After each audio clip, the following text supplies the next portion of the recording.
नमस्कार, आपका स्वागत है हमारे चैनल में और आपका स्वागत है वेद शर्मा दी। जिस तरीके से बंगाल में राष्ट्रपति शासन जो आज हमारा मुद्दा है, आखिर इसकी डिमांड पूरे देश ही नहीं, बंगाल के खुद जो स्थानीय लोग हैं जो इससे पीड़ित हैं, जो अभी मुर्शिदाबाद में जो हमला हुआ जिस तरीके से बहुसंख्यक समाज पर, और जो वहां से छोड़ के जा रहे हैं, वो कह रहे हैं कि अगर बीएसएफ रहेगी तभी हम जिंदा रहेंगे, नहीं तो जिस तरीके से उनको वहां से छोड़ने पर मजबूर किया गया। आखिर इसके पीछे आप क्या कहते हैं, इसकी एक साजिश क्या है? देखिए, साजिश सबसे पहले तो ये समझना पड़ेगा कि जो बंगाल के अंदर रक्त रंजिश जो वहाँ की जो राजनीति है, आपने देखा कि ममता बनर्जी की पार्टी चुनाव जीतते उसका कैडर भारतीय जनता पार्टी के नेता कार्यकर्ताओं को ढूंढ ढूंढ के उनके घरों में आग लगा रही थी, उन लोगों को मार रही थी, उन लोगों को पड़ोसी राज्यों में, सीमांत राज्यों में जो है पलायन होने के लिए मजबूर होना पड़ा। और जो महिला मुख्यमंत्री है, जो माँ माटी और मानुष की बात करती है ना, ये दिखाती है कि लंदन में भी जो है सफेद साड़ी और जो हवाई चप्पल पहन के ये मैडम जो घूमती हैं, और उसके बाद लोगों को बताती हैं कि ये तो 1 घंटे की ट्रेडमिल पर ही अपना आधा सचिवालय का काम पूरा कर लेती हैं। तो मुझे अभी भी वो एक बुजुर्ग महिला शोभा मजूमदार जी का चेहरा मेरी आंखों में ऐसा कौंधता है कि जिसके शासन में, जिस महिला के शासन में एक शोभा मजूमदार जैसी महिला सुरक्षित ना हो, मां सुरक्षित नहीं है, माटी जो है इनके गुंडों के पैरों तले रौंदी जा रही है और मानुष को जो है हर चौक चौराहे पे जो है लटका दिया जा रहा है। आपको ध्यान होगा कि पिछले सालों में, आप आम जनमानस तो छोड़िए, भारतीय जनता पार्टी के कितने कैडरों को मार दिया गया, उसके बाद इनकी संवेदनहीनता देखिए। ये इस पूरे दंगों के लिए किसको दोषी ठहरा रही है? कह रही है एक तो बिहारी दोषी है, दूसरा भाजपा दोषी है और तीसरा बीएसएफ दोषी है। आज वो चीखें सुनिए, आप वो पुकारें सुनिए। वहां की महिलाएं कह रही हैं कि अगर बीएसएफ नहीं होता तो आज हम जिंदा नहीं होते। और गोविंद दास और चंदन दास की हत्या हो गई, लिंचिंग हो गई। अगर यहां गोविंद दास, चंदन दास की जगह कोई अन्य समुदाय का व्यक्ति होता तो प्रियंका गांधी जो पैलेस्टाइन का बैग लेके उसके अंदर जाती है, सदन के अंदर जाती है, वो तो नहीं गई। मुर्शिदाबाद के बारे में कोई नहीं बोला। आज ममता बनर्जी 2 घंटे तक मौलानाओं और मौलवियों से मिलती हैं, पर जो सबसे बड़ा पीड़ित समुदाय है, हिंदू समुदाय से मिलने के लिए उनके पास फुर्सत नहीं है। तो ये भारत के, स्वतंत्र भारत के इतिहास में इकलौती ऐसी ढोंगी, I am so sorry to use this word, एक ऐसी नौटंकीबाज ये जो है राजनीतिज्ञ हैं जिनको ना मां से मतलब है, ना माटी से मतलब है, ना मानुष से मतलब है। और आज आवश्यकता है कि बंगाल के अंदर, आप सोचिए, बंगाल के अंदर राष्ट्रपति शासन क्यों ना लगे? जहां स्थानीय चुनाव में, जहां लोकल चुनाव में, जो पंचायत के चुनाव होते हैं, वहां आप विपक्षी पार्टी के लोगों को नॉमिनेशन नहीं करने दे रहे। सुप्रीम कोर्ट को इंटरवीन करना पड़ा कि जी भाई साहब, व्हाट्सएप के ऊपर जो है अपना नॉमिनेशन फाइल कर दीजिए। 20 हजार गांवों में नॉमिनेशन नहीं हुआ और इनकी पार्टी के लोग जो है अनअपोज जीत के आ गए। यह लोकतंत्र का सबसे बड़ा मजाक यदि पूरे भारत में कहीं हो रहा है तो ममता बनर्जी रूल्ड वेस्ट बंगाल के अंदर हो रहा है। आप बताइए, बंगाल के अंदर आरजी कर जैसी जो है हरकतें होती हैं। आप जो लोग, जिसको भगवान समझ के जिन डॉक्टरों के पास हम जाते हैं, वही अगर आज सुरक्षित नहीं है तो ये बहन जी किसको ये न्याय देंगी? आप सोचिए, एक मुख्यमंत्री क्या होता है? एक मुख्यमंत्री beyond caste, beyond creed, beyond religion एक प्रदेश का अभिभावक होता है। और ये मैडम किसकी अभिभावक है? क्या बोलती है? हिंदू धर्म गंदा धर्म है। ये इन्हीं के जो है बयान अभी पिछले कुछ दिनों से जो है ट्विटर के ऊपर वायरल हो रहे हैं। और कह रही है, भाई एक बात बताइए, टीएमसी का हिंदू धर्म अच्छा, बीजेपी का हिंदू धर्म बुरा, ये किस प्रकार की राजनीति है? ये क्या आप प्रदेश को अंदर देना चाहते हैं? और उसके ऊपर से बोलते हैं कि बीजेपी दंगा फैला रही है। अरे मैडम, बीजेपी दंगा फैला रही है तो जो दंगा फैला रहे हैं उनको पकड़ के जेल में डालने से कौन रोक रहा है आपको? आप मौलानाओं से, आज देखिए, ये अपीजमेंट, ये तुष्टीकरण की राजनीति इस देश में आग लगा रहा है। आप बताइए, वक्फ का सहारा लेके मुसलमानों को अपीज करने के लिए ये मैडम दंगाइयों के साथ 2-2 घंटे बैठती हैं और उसके बाद जो है हिंदू को मरने के लिए छोड़ देती हैं। आज हिंदू बंगाल के अंदर, अपने ही प्रदेश के अंदर, अपने ही देश के अंदर पलायन कर रहा है, अपने ही देश के अंदर जो है कैंपों में रहने के लिए मजबूर हो रहा है। तो क्या आज जो है बंगाल के अंदर राष्ट्रपति शासन की आवश्यकता नहीं है? इस देश के अंदर लगभग 130 बार राष्ट्रपति शासन लग चुका है, जिसमें से 90 से अधिक बार राष्ट्रपति शासन कांग्रेस ने लगाया। अकेले 15 साल के कार्यकाल में इंदिरा गांधी ने 50 बार जो है राष्ट्रपति शासन लगाया, मनमोहन सिंह ने 12 बार राष्ट्रपति शासन लगाया, पीवी नरसिम्हा राव ने 11 बार राष्ट्रपति शासन लगाया। और यह जब बंगाल जल रहा है, आज अगर बंगाल के लोगों को बचाना है तो मुझे लगता है कि बंगाल में राष्ट्रपति शासन लगाना बहुत आवश्यक है, क्योंकि आज इन बहन जी के नेतृत्व में तो ना मां सुरक्षित है, ना माटी सुरक्षित है और ना मानुष सुरक्षित है। आप सोचिए, बंगाल किसी समय में देश की राजधानी हुआ करता था अंग्रेजों के समय में। बंगाल को जो है भद्र पुरुषों का जो है स्थान कहा जाता था। बंगाल का एक इंटेलेक्ट पूरे विश्व के अंदर मशहूर था।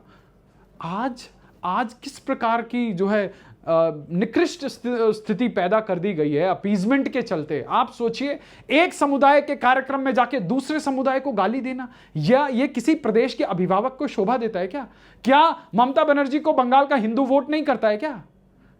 क्या ममता बनर्जी ने हिंदुओं को अपने हाल पे मरने के लिए छोड़ दिया है क्या?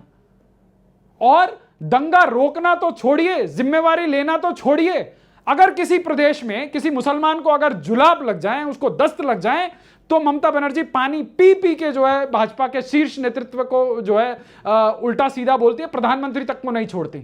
आज इनके राज्य में हिंदू अपने ही राज्य में कैंपों में रह रहा है, पलायन कर रहा है, तो इसकी जिम्मेवारी किसकी बनती है? कौन इसकी जो है जवाबदेही तय करेगा? इन्होंने तो पट से कैमरे में आके बोल दिया कि बिहारी जिम्मेवार है, बीजेपी जिम्मेवार और बीएसएफ जिम्मेवार है। शर्म नहीं आती? क्या बीएसएफ के अंदर बंगाल के लोग नहीं हैं? आज क्षेत्रवाद, जातिवाद, भाषावाद, अमीर और गरीबवाद और इस तुष्टीकरणवाद के आंदोलन के आग में प्रदेश को जलाने की जो है साजिश हो रही है। देश के अंदर जो है अनरेस्ट पैदा करने की कोशिश की जा रही है, और देश अब ये बर्दाश्त नहीं करेगा। बंगाल ये बर्दाश्त नहीं करेगा। अगले साल चुनाव है और ममता बनर्जी को अपनी हार साफ साफ दिखाई दे रही है। देखिए, कोई कितना भी बड़ा पॉलिटिशियन हो, जैसे आपने केजरीवाल का पटाशेप देखा, केजरीवाल के मन में एक किस्म का वहम हो गया था, अहम ब्रह्मास्मि। आप सोचिए, उस व्यक्ति ने कोविड में जब लोग ऑक्सीजन की कमी से मर रहे थे, उसने 50 करोड़ रुपए का अपना महल खड़ा कर लिया साहब। मतलब गोल्ड प्लेटेड टॉयलेट, बिजली से चलने वाले पर्दे, लाखों के टीवी, 4 लोग रहने वाले घर में जो है 20-22 तो टीवी लग रहे हैं लाखों करोड़ों के। आप सोचिए, उसके मन में यह विचार ही नहीं आया कि सत्ता मुझसे कभी छूटेगी। उसे लगा, उन्होंने तो बयान दिया कि भाजपा को जो है अगला जन्म लेना पड़ेगा मुझे हराने के लिए। तो साहब, ये लोकतंत्र है, और लोकतंत्र में जनता जनार्दन ईश्वर होती है। अगर आप जनता की नब्ज को नहीं पढ़ेंगे और आप उस घमंड में अंधे हो जाएंगे, तो जो जनता आपको चढ़ाना जानती है, वो जनता आपको उतारना भी जानती है। ममता बनर्जी को स्ट्रीट फाइटर बोला जाता था। बंगाल में कम्युनिस्टों का लगभग 3 दशकों का शासन था वहां पे। तो ममता बनर्जी ने बड़ा वहां पे, ममता बनर्जी के अर्ली एज की मैं पॉलिटिक्स को याद करता हूं, वो गाड़ियों के ऊपर चढ़ के बड़ा प्रदर्शन करती थी जब वो कांग्रेस में होती थी। फिर उन्होंने अपनी अलग पार्टी बनाई और उन्होंने बड़ा आंदोलन किया। आप सोचिए, आंदोलन भी क्या किया, नंदीग्राम को बचाने का आंदोलन, सो कॉल्ड बचाने का आंदोलन किया। उसके बाद आज बंगाल, आप बताइए, इंडस्ट्रियल ग्रोथ में बंगाल कहां है? कौन सी बड़ी इंडस्ट्री बंगाल में चली गई? आप हर साल अपने एक ख्वाबों में, मुगालतों में जीने के लिए आप इन्वेस्टर समिट कीजिए, वहां पे एमओयू साइन कराइए, और एक इंडस्ट्री भी आपके राज्य में ना आए तो काहे बात का इन्वेस्टर समिट? देखिए, आप प्रदेश के अंदर तब इन्वेस्टर्स को वू कर सकती हैं जब आपके पास लॉ एंड ऑर्डर हो। आप तो जो है एक समुदाय विशेष की नेता बन के रह गई हैं, आप तुष्टीकरण कर रही हैं, और आप जो है उनको सारी सहूलतें उपलब्ध करा रही हैं, चाहे वो दंगा करें, चाहे वो कुछ भी करें। और आपको लगता है कि बंगाल ऐसे प्रॉस्पर करेगा? बिल्कुल प्रॉस्पर नहीं करेगा। केंद्र के प्रोजेक्ट को नाम बदल लेना, केंद्र के पैसों के ऊपर प्रदेश चलाना, कोई नया रेवेन्यू मॉडल पैदा नहीं करना, एक जो है लॉ एंड ऑर्डर जैसी एक बेसिक चीज नहीं कर पाना, और हर चीज के लिए मोदी को गाली दे देना। तो प्रदेश की जनता इतनी भी बेवकूफ नहीं है ममता दीदी। और जो है अगले साल चुनाव है, जनता को आरजी कर भी याद है, जनता को संदेश खाली भी याद है, और जनता को ये जो अब हो रहा है मुर्शिदाबाद, ये भी बहुत अच्छे से याद है। बंगाल की जनता पाई पाई का हिसाब करेगी। तो जिस तरीके से वक्फ बोर्ड के लेकर जो ममता बनर्जी बंगाल को जलाने की कोशिश कर रही है, वहाँ पर बहुसंख्यक जो समाज है उसका पलायन हो रहा है, और दूसरी तरफ ममता बनर्जी उन्हीं योगी आदित्यनाथ के लिए भोगी बता रहे हैं जो उसके खिलाफ आवाज उठा रहे हैं। वो कह रहे हैं ऐसे लोग लातों के भूत हैं। आप मजे की बात सुनिए। जो लोग तुष्टीकरण की राजनीति सेकते हैं, जो लोग एक संप्रदाय विशेष का जो वोट बैंक है उसी के सहारे राजनीति कर रहे हैं, वो एक त्यागी को भोगी बताती हैं। शर्म आनी चाहिए कि एक व्यक्ति, आप सोचिए, हमारा हिंदू धर्म इतना विशाल है और ऐसी मानसिकता का है कि हम प्रार्थना भी क्या करते हैं कि सर्वे भवन्तु सुखेन सर्वे सन्तु निरामया सर्वे भद्राणि पश्यन्तु मां कश्चित् दुःख भाग् भवेत्। हम वसुधैव कुटुंबकम की बात करते हैं, हम पूरे विश्व को परिवार की बात करते हैं, हम अपने देश की सीमाओं से बाहर जाकर मानव मात्र की बात करते हैं, मानवता की बात करते हैं। और ये मैडम एक सन्यासी जो देश के सबसे बड़े प्रदेश को संभाल रहा है, जो एक बीमारू राज्य था, 2017 में जब उनको जो है प्रदेश की कमान मिली, उन्होंने लॉ एंड ऑर्डर को ठीक किया। उस प्रदेश के अंदर गुंडों की हालत यह कर दी कि गुंडे गले में तख्ती डाल के कह रहे हैं कि महाराज हमें गिरफ्तार कर लो, हमारा इनकाउंटर मत करो। यह हाल कर दिया। आज आपने सुना है उत्तर प्रदेश के अंदर दंगा हो रहा है। आज संभल उठा के देख लीजिए, आप कैराना उठाकर देख लीजिए, आप मेरा मुजफ्फरनगर उठाकर देख लीजिए।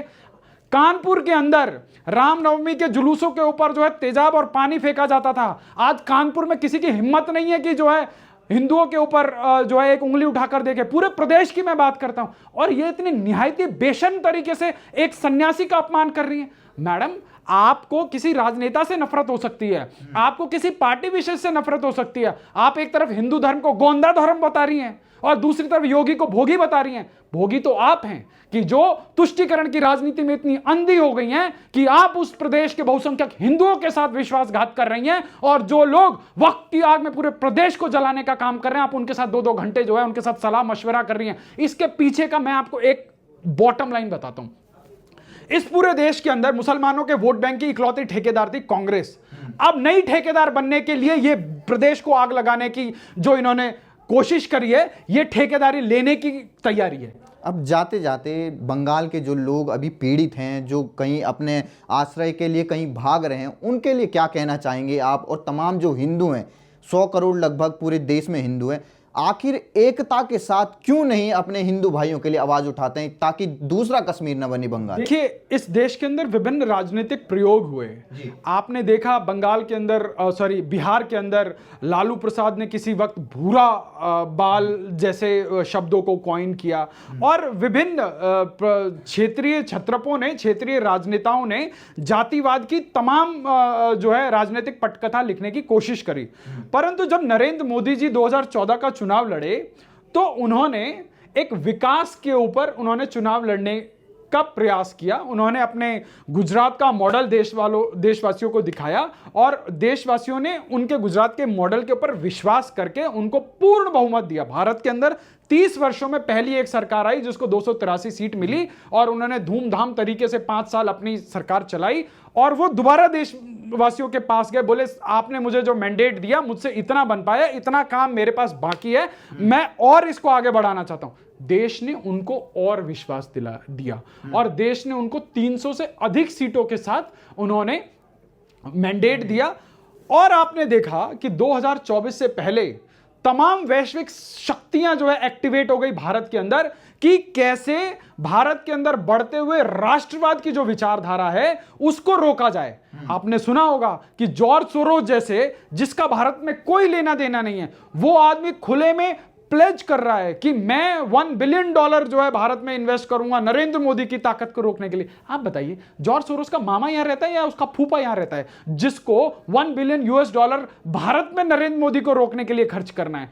तो आप देखिए कि कैसे राहुल गांधी का हर दूसरे महीने विदेश जाना, तमाम वो वैदेशिक शक्तियों के साथ जो भारत को डिसरप्ट करना चाहते हैं, भारत के विकास की जो यात्रा है उसको डिसमेंटल करना चाहते हैं, उनके साथ मिलना और जाके उनके साथ भारत की चुगली करना कि जी भारत में लोकतंत्र समाप्त हो गया है, आपको वहां हेल्प करनी चाहिए। अरे भाई, आप बताइए, अमेरिका के अंदर ब्लैक लाइव मैटर करके हुआ। अमेरिका तो विश्व का बड़ा संपन्न देश था, वहां देखा आपने लोग कैसे मॉल्स के अंदर घुस के मोबाइल चुरा रहे हैं, टीवी चुरा रहे हैं, इलेक्ट्रॉनिक गैजेट चुरा रहे हैं। तो उस देश के अंदर क्या कोई दूसरे ग्रह से आए हुए लोग थे क्या? आज आपने देखा यूएस के अंदर कितना बड़ा गन कल्चर है। वहां हर दूसरे दिन आप सुनते हैं कि कहीं फलाने को मार दिया, कहीं ढिकाने को मार दिया। वहां उनके अपने ही किस्म के स्ट्रगल हैं और आप उनसे जाके बोल रहे हो कि भाई साहब लोकतंत्र खत्म हो गया। आप देश के सबसे लोकप्रिय नेता, विश्व के ही सबसे लोकप्रिय नेता को सुबह उठ रहे हो, मुंह भी नहीं दे रहे, जो मन में आ रहा है, जो मुंह में आ रहा है बक दे रहे हो। विदेश में जा रहे हो, उसके बाद वहां भी बक दे रहे हो, उसके बाद कह रहे हो लोकतंत्र खतरे में। अरे भाई काय का खतरे में है? लोकतंत्र कोई खतरे में नहीं है, तुम्हारी राजनीतिक पटकथा खतरे में है, तुम्हारा राजनीतिक भविष्य खतरे में है। अभी तो ये होता था, इनके पिताजी प्रधानमंत्री थे, इनकी दादी जी प्रधानमंत्री थे, इनके नाना जी प्रधानमंत्री थे, तो इनको लगा हम भी प्रधानमंत्री बनेंगे। पर रास्ते में आ गया कौन? नरेंद्र मोदी। उसने कहा भैया जनता के बीच में जाओ, जनता को कन्विंस करो, जनता दोबारा तुम्हारे नाम से कन्विंस हो जाती है तो ले लो। तो इन्होंने क्या किया? इन्होंने 2024 में एक नया प्रोपोगेंडा फैलाया, बनिए में बांट दो, ब्राह्मण में बांट दो, ओबीसी में बांट दो, एससी एसटी में बांट दो। तो इन्होंने क्या किया? यही किया। पूरे देश में जो ये मोहब्बत की सो कॉल्ड दुकान चल रही थी, जो भारत जोड़ो यात्रा थी, वो भारत जोड़ो यात्रा नहीं थी, वो भारत तोड़ो यात्रा थी। आज बताए कोई कि कांग्रेस वर्किंग कमेटी, उसके अंदर कितने ओबीसी हैं, कितने दलित हैं, कितने अल्पसंख्यक हैं? आज जब बीजेपी ने परिवारवाद का मुद्दा उठाया, जब बीजेपी ने देश के सामने कन्विंस कर दिया कि भैया गल्ले पे तो लाला जी का बेटा ही बैठेगा, तब लाला जी पिछले दरवाजे से एक अपना राइट हैंड ले आए मल्लिकार्जुन खड़गे जी के नाम पे। आज मल्लिकार्जुन खड़गे जी को अभी पीछे हमने एक मीटिंग में देखा, उनको कमरे के अंदर नहीं आने दिया जा रहा, बेचारे बड़े बेचारगी सी हालत में दरवाजे के बाहर खड़े हैं। कुर्सी मिलती है कांग्रेस अध्यक्ष को तो इनके परिवार वालों को बड़ा सोफा मिलता है, उनको इतनी सी कुर्सी मिलती है। तो ये हाल कांग्रेस का है और ये उन्हीं की धारा में से निकली हुई पार्टियां हैं। तो जिस नदी से ये नाले निकले हैं तो विचारधारा तो वही है। तो जाते जाते आप बंगाल में काफी गए हैं, आपने चुनाव प्रचार भी किया, लोगों को काफी अच्छी तरीके से जानते हैं, उनके लिए क्या कहना चाहेंगे आप? कुछ देखिए, मैं बंगाल के तमाम उन सभी पीड़ित समुदाय से एक ही अपील करना चाहूंगा। ये बहुत ही कष्ट भरा समय है और बंगाल के लोग अब से नहीं, जब से ममता बनर्जी जीत के आई है तब से जो है उसके इस आक्रोश को झेल रही है, चाहते ना चाहते हुए भी झेल रही है। अपने ही प्रदेश के अंदर जो है रिफ्यूजीज की हालत में रहना पड़ रहा है। तो मैं सबसे ये अपील करूंगा कि हम संगठित रहें, एक रहें, एकजुट रहेंगे, एक रहेंगे, सेफ रहेंगे, बटेंगे तो कटेंगे। आज हिंदुओं के साथ, हिंदुओं को आज आप सुनते होंगे बड़े बड़े सेफोलॉजिस्ट टीवी पे बैठ के बोलते हैं कि सॉफ्ट हिंदुत्व पे बीजेपी काम कर रही है ना। वो कहती है कि राहुल गांधी जनेऊधारी ब्राह्मण हो गए, राहुल गांधी ने अपना गोत्र तक बता दिया। लोकतंत्र के अंदर सबसे बड़ी चोट वोट की होती है। संगठित रहना बहुत जरूरी है। हम संगठित रहेंगे, एकजुट रहेंगे तो तमाम जो है बाधाओं को हम पार कर सकते हैं। ममता बनर्जी का आतंक कितने दिन और चलेगा?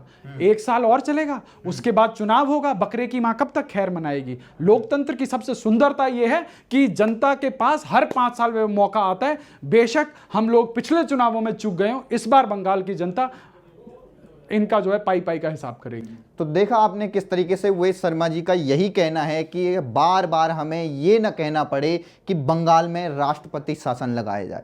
ऐसी तैयारी करनी है अगले साल के लिए कि वोट की चोट से ये राष्ट्रपति शासन वाला शब्द ही हट जाए और ये जो आगजनी चल रही है, जो बहुसंख्यक समाज पर वहाँ पर हमले हो रहे हैं, वो कश्मीर बनाने की तैयारी चल रही है, उसको पूरी तरीके से आप मिटा सकते हैं मात्र अपनी एक वोट की चोट से। तो अगले साल जो इलेक्शन होने वाला है, इसी की तैयारी ममता बनर्जी कर रही है। जिस तरीके से वो वहाँ पर जो अत्याचार कर रहे हैं, जो गुंडे माफिया हैं, उन पर कोई कार्रवाई नहीं कर रही है और जो पीड़ित है उन्हीं पर कार्रवाई करती हैं। तो फिर से हम मिलेंगे। जिस तरीके से लगातार ये वक्फ बोर्ड की डिबेट चल रही है, आपका क्या कहना है कि आखिर ममता बनर्जी इतने निचले स्तर पर क्यों गिर गई हैं? इस पर आपकी क्या राय है? आप जरूर कमेंट बॉक्स पर हमें राय दें।